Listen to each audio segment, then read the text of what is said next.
সরকারি চাকরিতে কোটা সংস্কার ও আদালত কর্তৃক ২০১৮ সালে জারিকৃত পরিপত্র বাতিলের প্রতিবাদে বিক্ষোভ মিছিল ও ছাত্র সমাবেশ করেছে ইসলামী বিশ্ববিদ্যালয়ের শিক্ষার্থীরা।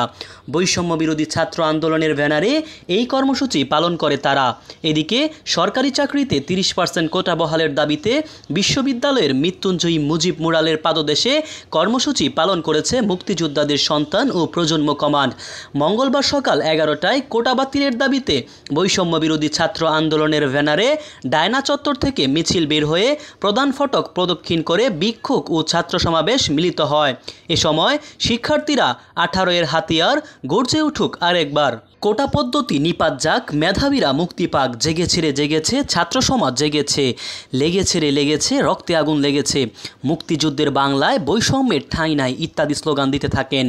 সমাবেশে বক্তারা বলেন, একটি দেশে যখন ৩০% কোটার মাধ্যমে অসুস্থ প্রতিযোগিতা সৃষ্টি করা হয় তখন একটি বিশৃঙ্খলা তৈরি হয়। ৩০% কোটার ফলে অযোগ্য বা যোগ্যতায় পিছিয়ে পড়া মানুষ চাকরি পাবে, ফলে মেধাবীরা বৈষম্যের শিকার হবে।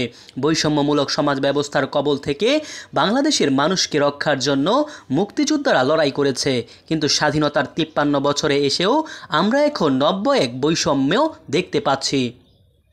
এদিকে সরকারি চাকরিতে ৩০% কোটা বহালের দাবিতে বিশ্ববিদ্যালয়ের মৃত্যুঞ্জয়ী মুজিব মুরালের পাদদেশে কর্মসূচি পালন করছে মুক্তিযোদ্ধাদের সন্তান ও প্রজন্ম কমান্ড।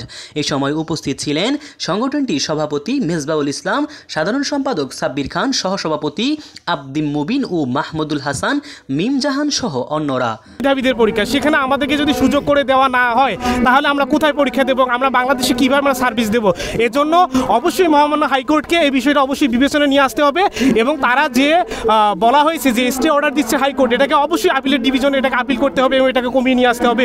পিছিয়ে পড়া জনগোষ্ঠীর কথা বলা হয়েছে, সেখানে পিছিয়ে পড়া জনগোষ্ঠীর কথাটা বিবেচনা রেখে মহামান্য হাইকোর্ট রায়টা প্রদান করবে।